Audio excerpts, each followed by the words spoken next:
moments are a dime a dozen in Marvel Comics, with characters really just being put through the worst of the worst day after day, every day. There are so many to choose from, but today on Top 10 Nerd, I'm counting down my personal list of the top 10 brutal Marvel moments we can't believe happened. Number 10, Eternals vs. X-Men. So, the Eternals are basically a celestial created experiment and an offshoot of humanity. They have an eternal struggle against another offshoot, the Deviants. Eternals have hardwired programming to protect the Celestials and to correct excess deviation. Now, a recent revelation about mutants and deviants causes the new Eternal leader, a pretty sinister guy by the name of Druig, to decide that the mutants represent excess deviation. Thanks to that, war is declared on all mutants everywhere. Following their programming, Eternal assassins come to Krakoa to destroy the Five. Massive war machine Eternals called the Hex are unleashed on Krakoa, and Uranos, one of the oldest and nastiest of all the Eternals, is unleashed on Arakko. Now, Uranos is only able to be released from his prison for 1 hour at a time, but within that hour, Uranos is able to take out every member of the Great Ring of Arakko, all of which are Omega level mutants. Hell, in the first 20 minutes, Uranos eradicated Cable, Magneto, and David Haller, otherwise known as Legion. He then goes on to wipe out about 1 million mutants. Number 9, Magneto vs. Red Skull. Now, some of you may know this, but I think this is one of my absolute favorite Magneto moments, and he has a lot of good ones, so that's saying something. Magneto and the Red Skull are on opposite sides of history. Magneto grew up in a Jewish family living in Germany during World War II, and we all know Red Skull and Hydra's stance in World War II Germany, so it's safe to say that these two villains don't really like each other, right? In Acts of Vengeance from 1989, Magneto and Red Skull were actually temporarily united, but it's really important to note here that Magneto was unsure whether this was the Red Skull that aided Germany. So Magneto confronted him, and Red Skull did indeed confirm that he was the original. Now, it didn't take much for Magneto, the master of magnetism, to overpower the Red Skull, but unlike what you might think, Magneto does not take his life. Instead, Magneto leaves the Skull isolated in a stripped down fallout shelter 20 feet underground. He removed the ladder from the escape hatch, gave him 10 gallons of water, took out his homing transmitters, gave him no food, no light, just water, air, and his own depraved thoughts. Number 8, Hulk vs. Abomination. Compared to their counterparts in the MCU, Abomination and the Hulk in the comics are basically like gods. Comic book Abomination is completely psychotic, and the Hulk is basically a god of rage and strength. So, when the Abomination took the life of Betty Ross in the comics using his irradiated blood, he was not getting out of it easily. When they come head to head in the Incredible Hulk Volume 25 from 2000, it's arguably one of the best Incredible Hulk fights I have ever seen. Emil Blonsky comes walking out of the water, and before he even knows what happens, Hulk is on him like shrimps on the Barbie. The ground around them almost instantly becomes rubble. The fight travels underwater and through a dam, flooding an entire town. All the while, these two green Goliaths are in a close combat slog match. Then,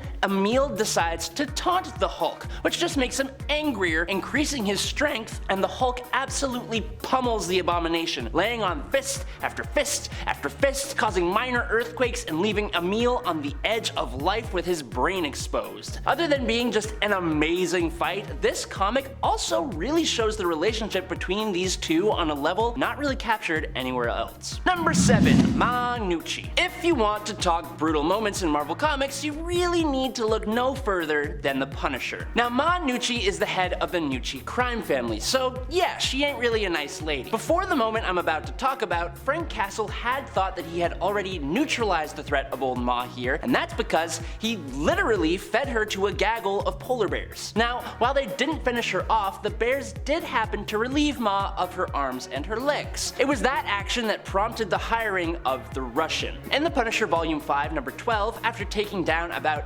80, yes 80 of her thugs, Punisher comes back to finish the job. 80 men were already obliterated, so no one was really willing to lend the legless and armless head of crime a hand as Frank burned down her mansion. She puts up a decent fight with no limbs though, which is kind of impressive. After she attempted to gnaw off his ankles, unsurprisingly unsuccessfully, Frank uses his big old boot plus the muscles in his leg and not so gently flings this helpless, horrible woman into the burning pyre that used to be her home. Number Number 6. Punisher Netflix prison fight. The Punisher isn't just absolutely ruthless in the comics. When Punisher made his way onto the small screen in Netflix's Daredevil series, he gave us probably one of the most downright savage and ferocious cinematic Marvel moments ever. Taking place in Daredevil Season 2, Episode 9, Frank, played by the irreplaceable Jon Bernthal, found himself in prison alongside the scum that he absolutely despises, and thanks to the Kingpin's influence, he gets locked in a hallway with about 10 inmates, his bare fists, and some very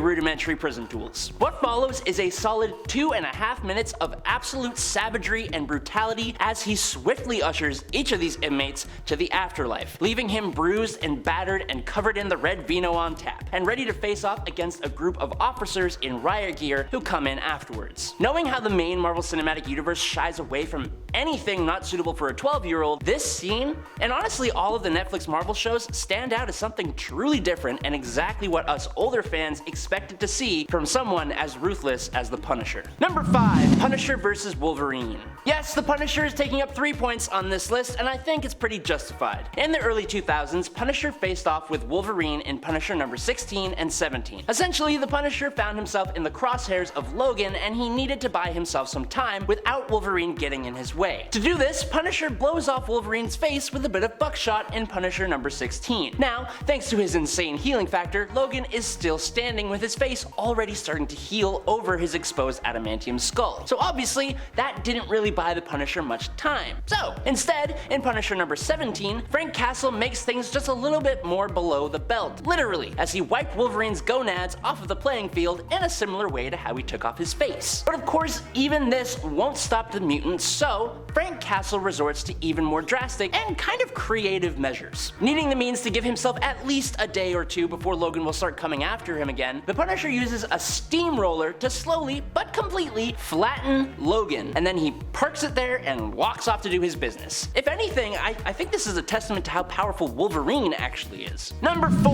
Alejandra Jones. Alright, buckle up because this one involves Adam. Not me, like the biblical Adam. In Marvel Comics, Adam has devoted himself to one day eradicating sin from mankind at any cost, even human souls. To that end, Adam took in orphaned children and trained them within a Nicaraguan temple to make them perfect hosts for the Ghost Rider. Now, with the Fear Itself event and the arrival of the Serpent, Adam decided that this was a sign to make his move and offered to free Johnny Blaze from the Ghost Rider. Adam awakened the Seeker and had him pick the new Ghost Rider among his students. Alejandra Jones was the one chosen and was immediately sent to battle Scotty, one of the Serpent's avatars. When she came back, Adam demanded that she destroy the sin in the other orphans, leaving them as complete husks. Now, she obviously refused to do that, but in return, Adam made her an unwilling servant. Johnny Blaze, realizing that he made a boo-boo, journeyed to Nicaragua to stop them, but Adam turned Alejandra's power into a massive explosion that encompassed most of the entire country, turning the citizens, all of them, into mindless emotional shells of the individuals that they once were. The only ones unaffected by the blast were Johnny himself and the Seeker. Alejandra was used to destroy the whole of Nicaragua. Number 3. M-Day. So we know that in the House of M story, Scarlet Witch altered reality in some rather big ways. But it wasn't as if everything before this didn't happen, just no one could remember it. One mutant by the name of Layla Miller, for example, could remember the reality before, and she used her powers to restore the memories of a bunch of other heroes. Another mutant who you might know of by the name of Wolverine could sense that something was wrong with this reality. Now, he and a few other heroes, including a resurrected Hawkeye, formed up into a team and put things back to normal. Now, seeing as Magneto was now the ruler, it made sense to them that he was the one responsible, and they went on to attack him. During the scuffle, Magneto had his memories returned to him by Layla, and Wanda convinced him it was Quicksilver who urged her to do the whole reality warping thing in the first place. Angrily confronting Quicksilver, who admitted that he would have let Wanda perish, Magneto made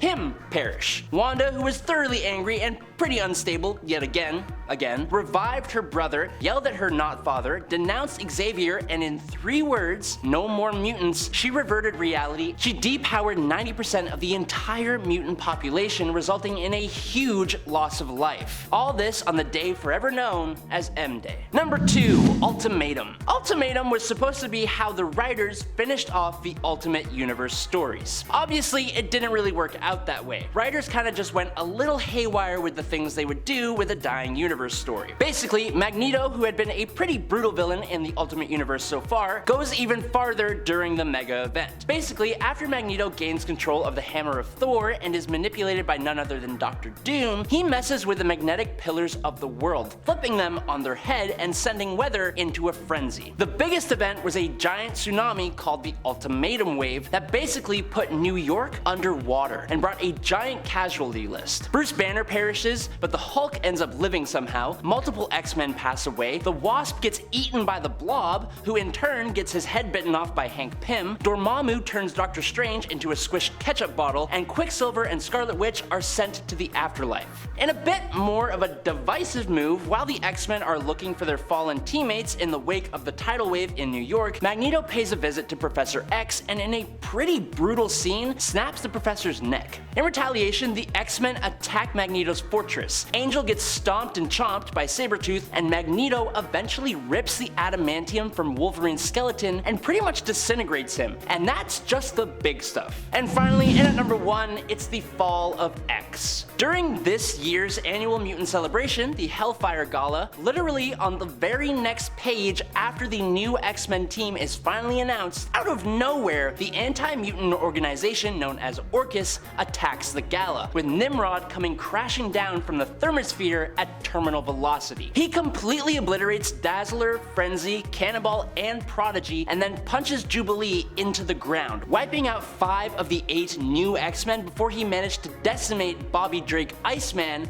another Omega-level mutant. While Juggernaut held off Nimrod, Jean Grey was taken out by Moira X, and Dr. Stasis revealed to Professor X that the medicine that the X-Men had been producing for the world that has led to Krakoa becoming a world power have all been tampered with, and Stasis can now control or wipe out any human who used any of the medicine produced by the X-Men. In exchange for him agreeing to not do that, Charles Xavier agrees to use his power to force the mutant population of Krakoa, some 200,000 strong mutants, to go through teleportation gates to the X-Men's home on Arakko/Mars. Now, Orchis planned on having Arakko being its next target, but instead, something went horribly wrong and 200,000 mutants were suddenly transported to the White Hot Room, essentially the afterlife and the base of operations of the Phoenix Force. And that is all we got. Thank you guys so much for watching and making it to the end of the video on Top 10 Nerd. Big round of applause for you. My name is Adam Andrews. I will catch you all on the flippy flop, and even if I don't, stay safe